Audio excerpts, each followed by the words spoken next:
And welcome to this edition of your Garden Q&A with me. And who's me? My name is Frank Ferragini, aka Frankie Flowers, four-time best-selling garden author. I would call myself a garden expert. Sometimes humbly I say that, but I do have several hours of research, experience, and a lifetime of gardening. My family has two garden centers, one in Bradford, one in Barrie, Ontario, called Bradford Greenhouses Garden Gallery. As I mentioned, I wrote 4 books. I'm passionate about plants, wild about weather, and I come here each and every weekend to answer your garden questions, to kind of help you and guide you through the world of gardening, and also to learn a little bit as well. So it's really great when I can hear about what's happening in your garden. That educates me on many things, forgive me, many of the things that I need to really talk about, maybe learn more about, and some of the tips and tricks that I share, you also share the tips and tricks, which is really good. So this is how it works. If you're watching me on Facebook, if you're watching me on YouTube this evening, if you're watching me on X, formerly known as Twitter, or you're maybe even watching me on LinkedIn, you just ask a question or put in a comment or even put a tip or trick into the comment section. I'll pop it up here. I'll offer that as information to help others guide their way through the world of gardening. A little bit of a shout out. This is how it works, just like this. On Facebook this evening, we have Zachary, which is saying, "Hi, Frankie, blessings from Brampton, Ontario, Canada. Blessings to you as well on a wonderful Sunday after we've seen a bunch of rain again that pushed its way through southern Ontario. It has been wet overall. I'm amazed at how green things continue to be for this time in the summer season. We've been seeing a lot of moisture out there, and that means also a lot of disease. Okay, so let's talk to you about one of the number one things that was asked to me about this week, or that was commented to me about this week, is exactly this. And I'm going to share a picture of them right now, and that is the Japanese beetle. I have in southern Ontario gotten more people that told me that they have been swarmed by this insect. And of course, the larvae stage of this insect is a grub.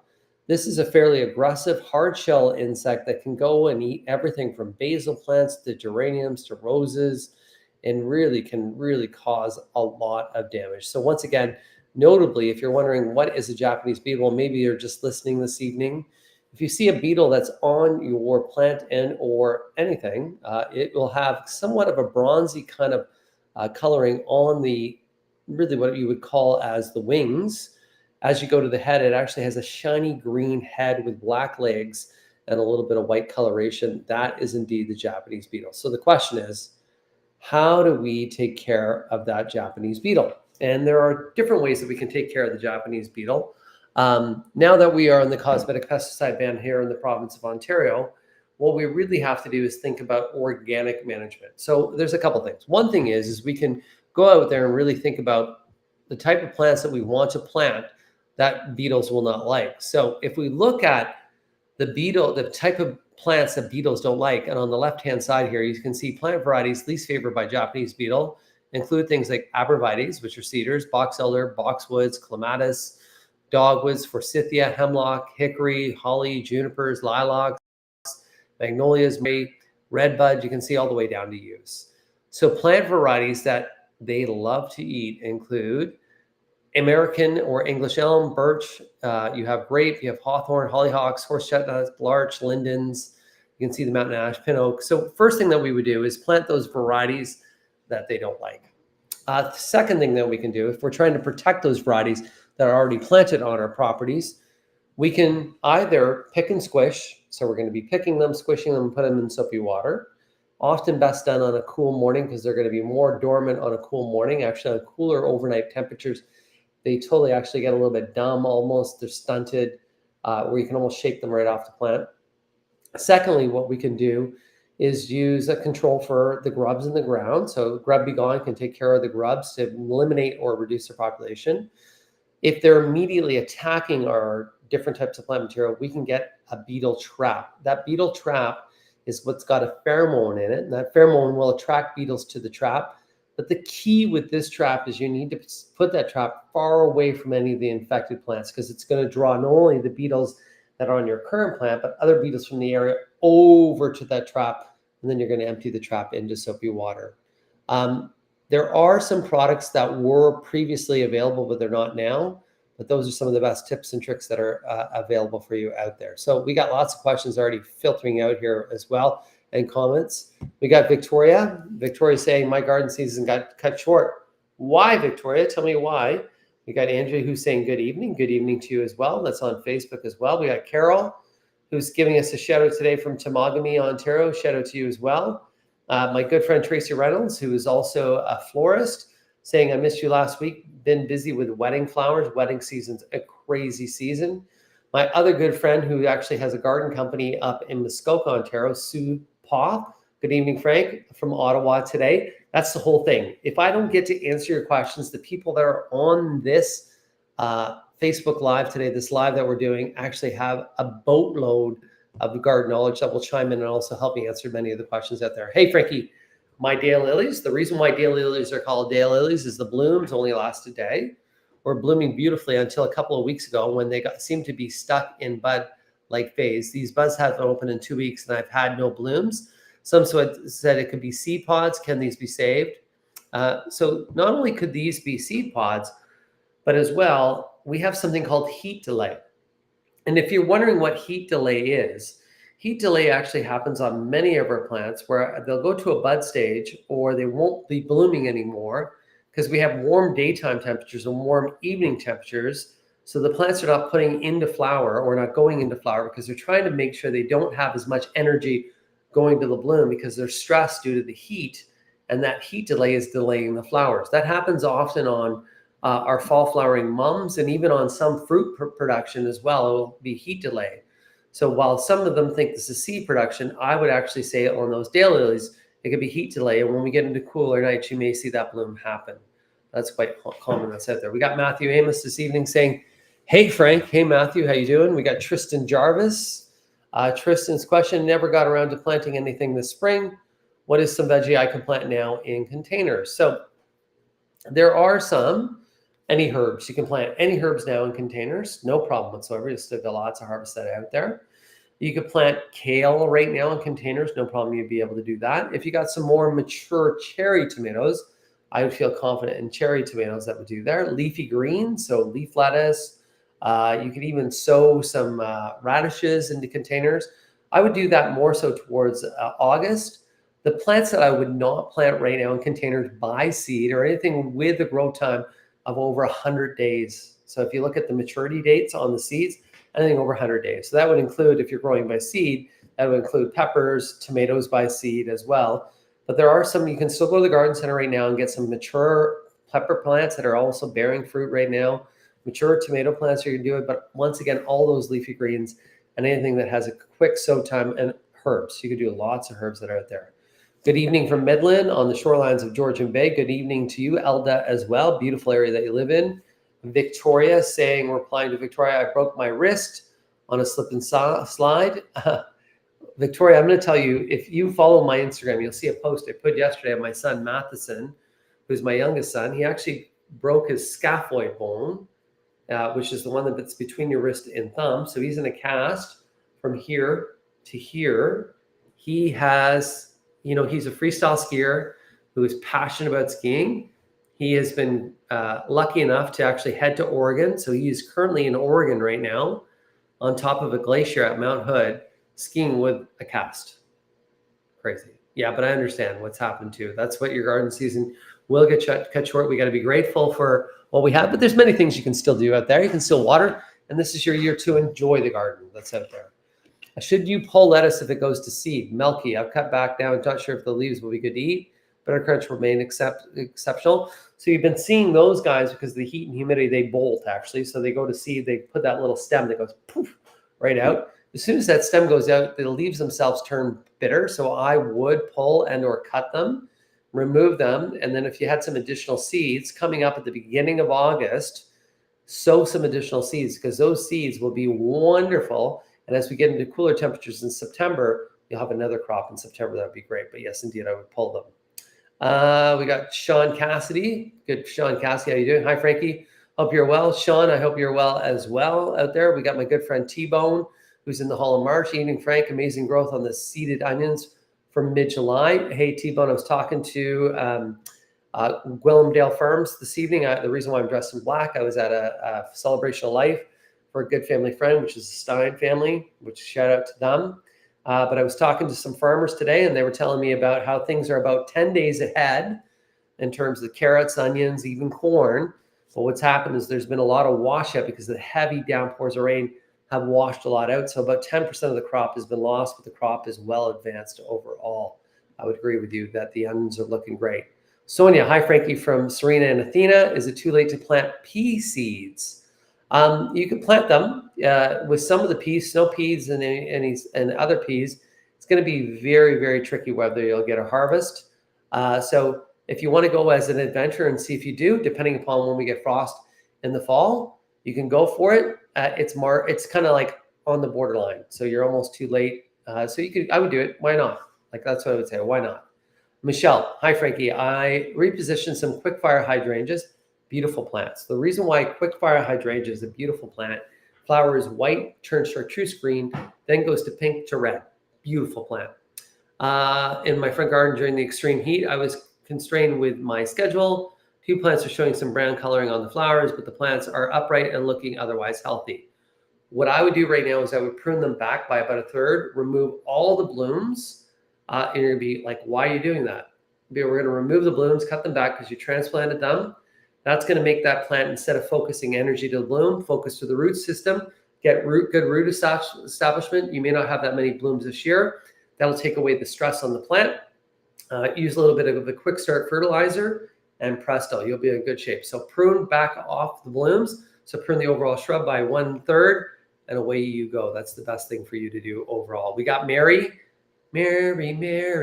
why you bugging? Hi, Frankie from Collingwood. Hello to you as well. Matthew Amos always likes to tell me his movies he's seeing. Hi, Frankie. I saw 2 movies back to back last week. Bike Riders and Bad Boys tomorrow evening. My son, Gavin, and myself are being, we've been invited, and we will be going to the premiere of Twisters, the remake of Twisters. Super excited about that. I will give you a shout out on that and tell you what's going on with that as well. Ron Herber. I have 2 apple trees that grew from seed, and they're about 1.5 feet tall.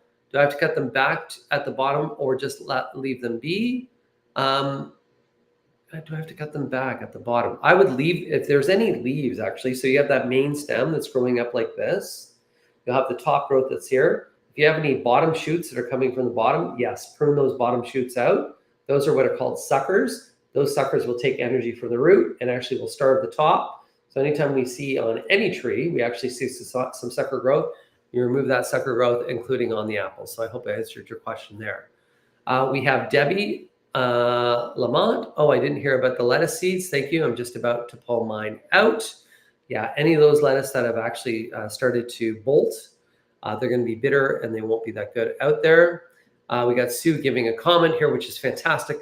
I really, really encourage, if you actually have a comment, tips, tricks, information, or something that's going to help somebody with some of the comments you're seeing in the comment section here, please do that. You can see Sue here is saying, mine did the same. The leaves are bitter. However, my rabbits still enjoy them. So if you have rabbits, you can pull them out, and there's lots of bunnies around right now, like lots of bunnies. We got Sherry. Good evening, Frankie. Is it best to cut off the purple flowers on hostas? So you can leave the flowers in bloom. There's no problem. If you don't like the look of those flowers, you can remove them. But yeah, they actually add some color. So they're either purple and or white, the flowers on hostas, and I kind of like them. So it's up to you. You can either remove and or enjoy them overall. Tracy Reynolds, in terms, if you're looking to buy locally grown cut flowers right now in Ontario, some to look for are celosia. Beautiful. Celosia to me remind me of a 1970s lava lamp. That's what they remind me of, the bloom. Cone flowers as well, delphiniums, freesias, gladiolas, larkspur, lisianthus stock, sweet William dianthus, forgive dahlias, and zinnias, and as well sunflowers. Locally grown sunflowers are available right now as well. Give you a little shout out as well. Locally grown corn just hit the market this week at the food terminal. My father was telling me, so we'll start to see that. We got Lacey, hi from Oshawa. How you doing? We got Leanna this evening as well, saying hi, Frankie from Marmora, Ontario as well. We got Joshua Fuller. Joshua, peace out, buddy. Hi, hello to you as well. We got Susan Rose. Susan, good evening. I have what looks like salmon mouse in my garden. Any suggestions how to stop this from forming salmon moose? Let's take a look at this because I'm not really familiar. Salmon moose. And this might be in the mulch, I'm thinking. Garden. Okay, so I'm not actually seeing this come up on any Google searches. Salmon mouse in the garden, in my garden. So I'm trying to see. Yeah, so I don't, so if you can send me a picture of this, what I think this is, sometimes what we're seeing at this time of the year, let's say that you mulch your garden, and this is an assumption what you're talking about, just purely an assumption.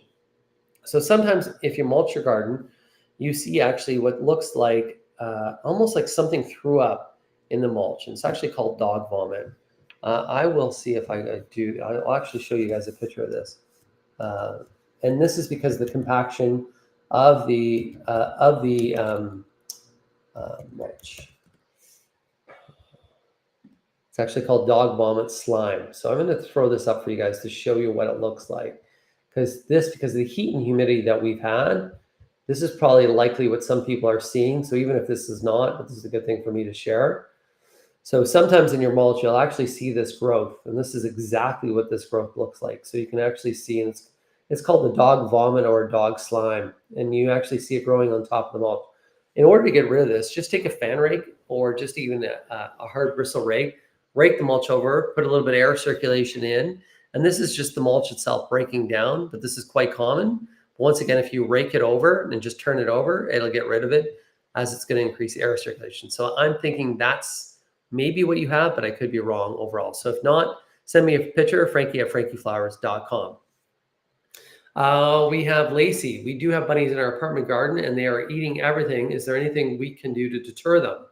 So recently in my planters, and you maybe have seen some of my raised garden beds that are here that I grow vegetables in, I actually had a bunny that was trying to put a nest in that area, and I was pulling the nest apart to get it somewhere else. And it kept on going back and making that nest. And then what I did was I had some pelletized hen manure, and I top dressed all my gardens with the pelletized hen manure. The rabbits, as soon as there's a little bit of odor with it, not a tremendous amount of odor, but as soon as that went in, the rabbits stayed right away from the garden. And then with that, once the rain came, my plants just went boom, because that little bit of mulch, that little bit of fertilizer, that manure, forgive me, the chicken manure, was a great fertilizer overall. If it's an ornamental garden that you have and you're not going to be eating the plants, you can actually spray with Animal Be Gone. By spraying with Animal Be Gone, we'll give them a residual taste on the plants. They'll eat them once and they will never eat them again because the plants taste bad. So those are two options for you. Carol. Hi, Frankie. I'm getting flowering weeds growing throughout my lawn in Wasaga Beach. What are your suggestions? Should I add grass seed to choke them out? Really important, super important at this time of the year. As we're getting into warmer conditions, raise that lawnmower blade up. By a longer blade of grass, so the taller we're cutting our lawn, that longer blade actually shades out the grass to keep the roots cooler. It actually prevents moisture from evaporating because it's shaded.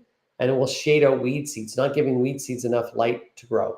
Secondly, if we have bare patches in the lawn, we use the grass seed, and we can still apply grass seed this time if we're still able to water. Just 10 days ago, my parents did some construction at their house. I actually had to dig up because they had to replace the tile, put in new soil. They put seed down, and that seed, because of the rain, came up so beautifully. Boom, boom, boom. So yeah, the key is we're trying to make our lawn the thickest, most strongest element in there to choke out all those other weeds. And then hand removal of those flowering weeds too is super important. Sometimes if they're a big area, but let's say there's a small patch of them, we're hand removing those weeds and then putting some sod over the top, keeping that sod well watered, will suffocate them as well. We got Judy Miller. The bees are constantly in my hosta flowers, so I wouldn't cut them off. Yeah, 100%. The bees are fantastic. I'm going to tell you, so I have this new variety that I'm testing right now of Ageratum. The Ageratum variety, Ageratum is a blue flower, annual. It's called Monarch Magic. So this is a new introduction that I'm testing this year that I got in one of my trial boxes that you'll be seeing in garden centers next year. I'm going to tell you, each and every day I'm out in my backyard, there are monarch butterflies just sitting on that Ageratum Monarch Magic. This is an amazing, I've never seen anything like it in my life. So I will shoot a video on it, but I'll also tell you, look out for that for next year as well if you want monarch butterflies in your backyard. Michelle Price. Hi, Frankie. I followed up on your response. Rehydrangeas only repositioned. They are established shrubs. Is your advice still to trim the back 1/3, or do you have any suggestions? Any of the dead flowers that you're seeing, any spent flowers, remove the flowers. If they're established, don't prune them. Enjoy the flowers. You may have had a little bit of leaf burn or sun scorch due to the hot, humid conditions that are out there.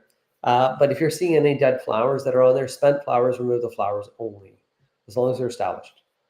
Great. Thank you for asking that question again. Heather, hi, Frankie from Brighton, Ontario. Brighton's a beautiful place. We got Lori Green replying to Lacey. Hem manure pellets are sold at Canadian Tire. They're actually sold by, you can see them there, either AccuSoil or they're also by Miracle-Gro has them as well. You can get them at Canadian Tire. You can get them at Rona. You can get them at independent garden centers as well. We got Sue. It's my first time growing onions. When would we harvest in Parry Sound Zone? So when you know onions are ready is when the tops fall over. So an onion, Spanish onions, and I'll tell you up in Parry Sound, the friend I was speaking with today farms, I think it's 2,000 acres of onions in New Liskeard, Ontario. So you can grow onions in Parry Sound because New Liskeard is further north than you. But I'm a Bradford boy, and when I knew that school was almost to come, meaning the end of the summer, is when I saw the onions fall over. So as soon as you see that top growth in the onion go a little yellow and it falls over, time to harvest. Pull the onions. So after those tops fall, you're going to pull the onions out of the ground, let them just sit right on the soil, pull them, let them sit on the soil, let them dry over a few days, really important, then harvest them at that time and cut the tops off. We got Tracy, going to grab some corn at the terminal this week, and always try to grab a hug from your dad. Give him a hard time when he's there too. My dad's still 81 years of age, still going to the food terminal, still selling flowers. You'll see them here there on Tuesdays and Thursdays. It's a wholesale market, so wholesale only, meaning that you have to be a store. The stall 438. That's where you will see Big Tone there. Replying to Lacey, Plant Skid works great. Plant Skid is another repellent, just like Anil Be Gone, just like Bombax. There's Scoot. There are so many that are out there. They do work great as well. And I know, Sue, that you love Plant Skid up there in Parry Sound for deer control. We got Susan Rose. Yes, this is it. Thank you. So yeah, she was talking about that dog vomit in the mulch that we were talking about, which is all, as soon as we have hot, warm conditions with humidity and that mulch is sitting there breaking down, you can get that like slimy kind of mold that looks there. And its nickname is dog vomit. So helping you out there. Leanne, is there a way to get rid of deter chipmunks from digging up my sunflowers? How big should they be before they leave them alone? Once again, that pelletized chicken manure works great with chipmunks as well, putting that around the base. Sometimes what you have to do is put chicken wire around them to protect them. And then as well, if the squirrels are still being persistent, get a squirrel feeder. Put the squirrel feeder on the far end of the property. The squirrels will then leave those sunflowers alone, and they'll go over and they'll eat the feed on the squirrel feeder, and that's a way to deter them as well. We got Susan talking about zucchini. My zucchini plant always has one zucchini. What am I doing wrong? So how many flowers does the zucchini have? If you only have one zucchini and the flowers themselves are not forming any other fruit, then pollination is the issue. So once again, zucchini, with the flowers that are there, need to pollinate each other to create those zucchinis. So the other thing too is if you're not a really good waterer, is that maybe you had one zucchini that's there, but the plant's not supporting any of the development, any other fruit, because you don't have good water that's there. Pollination's key. You can actually take a Q-tip and go from, when the flowers are fully open, just go from bloom to bloom to bloom with a Q-tip to help set those fruit. But I would, if you have one right now, don't worry, you probably have more to come. I would say that as well. You're probably not doing anything wrong, but it's either pollination or lack of water would be the two reasons why you would actually have that issue. Lacey saying thank you. We got Betty. Hi, hello, Frankie. My cucumbers have been plentiful, but their leaves are browning. Can I do anything to have new leaves? Any of the leaves that are turning brown and or yellow, remove them. That will stimulate new growth. A lot of that browning could be a disease and or fungus, but remove those brown leaves. That's what I just did. Zucchini, cucumbers, squash, all from the same family. Any of the leaves, so what I like to do is any leaves that are touching the soil, I like to remove any of those because the pathogens of the soil can just be on the leaves. So I like to do that. And then I like to clean up any of the yellow leaves. So do that right away. We got Tracy giving a comment to other people on here. I love Wasaga Beach. Spent some years there. My dad's Canva when I was a kid. Love Wasaga as well. We got Karen here this evening. Rabbits ate the first 2 feet of our cedars along the fence last winter. Will the bottoms eventually grow back? They should. Fertilizer is really key. High nitrogen fertilizer for evergreens would be key, and then preventing the rabbits to continue to eat them. It's probably, this winter too, coming up in the winter, if that's a reoccurring problem, using an animal repellent like the Plant Skid, or my favorite, the Animal Be Gone, is something you may want to apply in the fall. It's over there. We got Sabatina saying hello from Oakville. Oakville's a beautiful place, by the way. We got Rosie, which is saying, how can I get rid of field horsetail in my raised garden? Continue to hand remove, hand remove, hand remove. Do not let that go to flower and or seed. You'll see those seed pods, because as soon as it gets to seed pod, it's going to drop more seeds. You're going to get more. So hand remove, hand remove, hand remove. And over time, you will get rid of it. You can use full strength vinegar or Roundup, which is also a herbicide that's non-selective. So if you're spraying, you got to make sure that none of that spray touches any of your other plants, or it will kill those other plants that are out there. We got Karen, who is saying, will Epsom salt mixed into your water help my hydrangeas bloom? Epsom salts have been used by gardeners for many years, and the reason for that is for them to take up nutrition, like actually nutrients being fertilized and or food or minerals into the plant. Your hydrangeas, why are they not blooming? Your hydrangeas can be not blooming, not due to that, the nutrient absorption.